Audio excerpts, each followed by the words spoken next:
Fatau fatu lau Samoa Entertainment TV mai Samoa le nei fo ia sofau. A mai so tapu inga tama matina matua.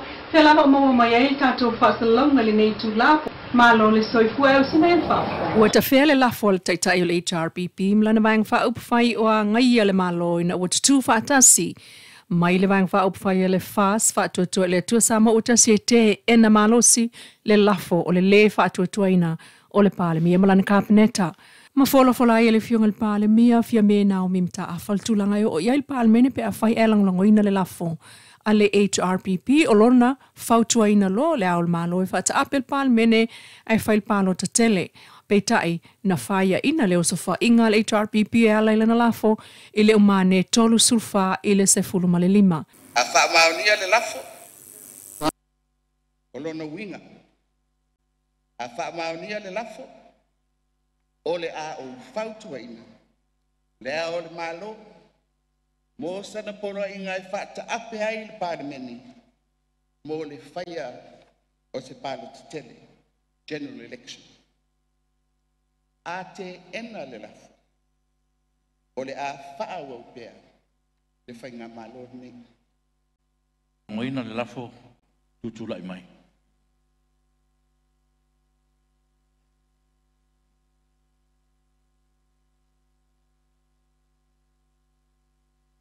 Avala watu le swafa suis fona velo tusi.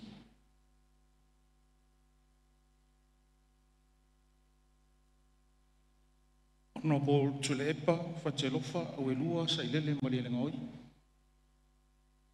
Lana mena. Na uma malaulu swafa lana mena. Ono bol la wofo fonotoe no fisili bia la wofo. Ono bolo au sola male malo kene tisio. Ono bo fai malo toa ki kastawas akau.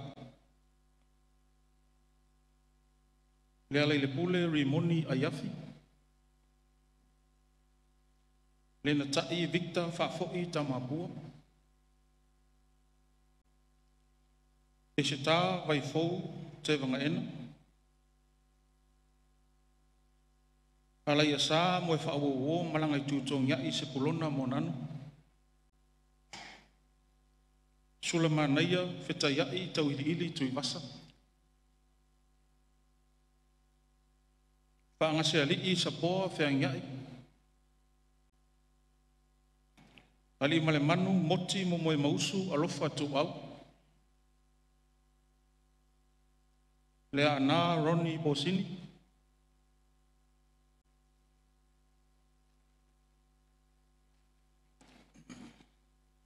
Ai ono tile ngafa.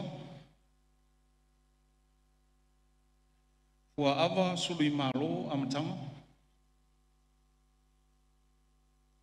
Lupe matasila ngalu malimana tolongata tongia tile leia.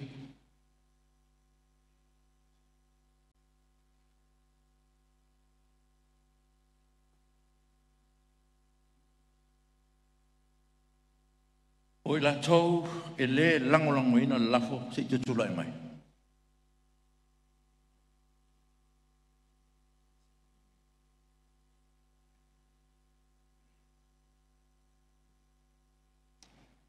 Ono bo fia me Naomi Mataafa. Ono bo tuala te vanga Iosefo Bonifacio. Ono po lautimu ia uelese vai. Ono po olo fiti a foa vai. Ono po le tinu Wayne Soyalo. Ono po valasi lua pitufanua to ngamanga tafito selsele. Ono po fawalo Harry Jeffrey Schuster. Ono po langa aia te tu au tufunga. Ono po niu ava eti la malolo.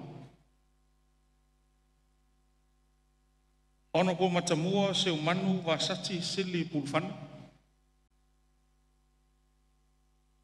Ono po se ula Ioane.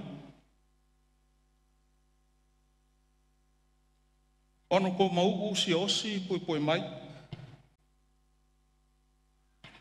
Ono ko tō sulu setu ose sa le sa siusta.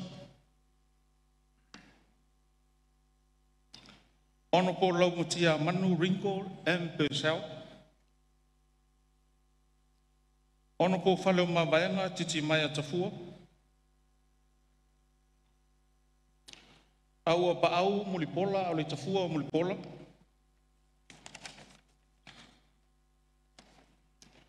Tea to ala beato. Tangalo tele pasi polo. Sewa muli fasi toma. Foisala lilo tuu yoane. Fuyono Janina Crichton. Angaseata vale lio tanuvasa peto. Mangele se kati fiaui. Mayava fuimono tito asafo.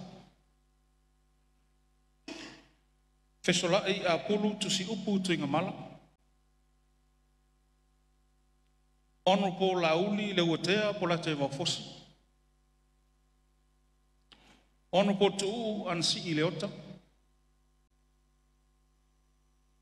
Fepulea i fasavalu fai mata sua. Ono po mulipola anarosa ale morio. Ono po te lupe maui au tele po mulinuku onesemo. Ono po leota laki la mustele. Manu lele ua pale tasala ti tovale. Masina lupe, makesi masina lupe. Ma ale vena ale. Ia whai unga nei tatu. Palota te wala au. O la tau ilang longoina lafo to suru lima. O la tau ile lang longoina le lafo to suru fa. To tasi ele I palota. O te fasi sila atu. Ua le pasia nei le lafo. E pean fatu lai mai. Whai el malolonga le manol palota tawala aum wha asololoa teuteunga o le tulafono whai ngā palota. Ua toi wha awa wei nei malanga masani e le Samoa Airways e peona ta uela nei tula u whamtalanga. Mai whangali e tolu malanga o le aso, le afo le fitu le tai au, o le tolu 5 minute te ai le sfulua I le awa ulima le tasi I le awa uli o le so. O ta uela I tula o le Samoa Airways ua toi wha awa au lava tautua masani le taimi nei. Ina ua fōlinga le lei mai le tau.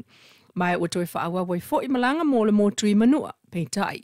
O le saunga le mua pa sese ma le tanu o lo ave I aile wha mua. I wha maunga pulenga le Samoa Airways tal mai oktopa o le tausanga lua o lua tolu lua o lua whaan wha atino a ili whainga wha ambaia o tula fono. E so e umaile au whainga ringa pele o a fia I fuala au wha sama le ava malosi. O le nei whainga wha ambaia o se la sanga ta ua le wha le a tilu saunga le mu. Ma le soi fua manuia o tangata whainga ringa ai o pa sese o lo wha o ngaina lato au onanga. Whapena ona toi whaatino ai talu mai ei nei tu so le luawa ia so tolwai e le ofiso so suenga whasaianisia Samoa le SROS, Scientific Research Organisation of Samoa. Ma mawane ai o le se 10% o le whainga ringa na suesu e na mawai fuala au whaasa. Mo fuala au e mana o mia ai le whaatananga mai e le fōmai. Whape ai ma le ava malosi. O ta ua le Samoa Airways, o anga masani ai lava lea e le na o Samoa. E a awhiai, e whapena fo isi e tunu o le lalulangi. Peta I sa wawe fo I ona tali atu I aile pulenga o le Samoa Airways, o le totolu, na mawaifu ala au whaasaina, sa whaatali se whaai unga mai le pulenga whaatonu o company valele. Ai, o le toono na mawai, awa malosi le taun unga o la tausu suenga, na watu iei tusi la patai ma toe whai ai a la tausu enga, ma whaatali se taun unga o nasu suenga. Ai ole pailate lea na mawane ai fuala au moe, sa toe whaiala na suenga,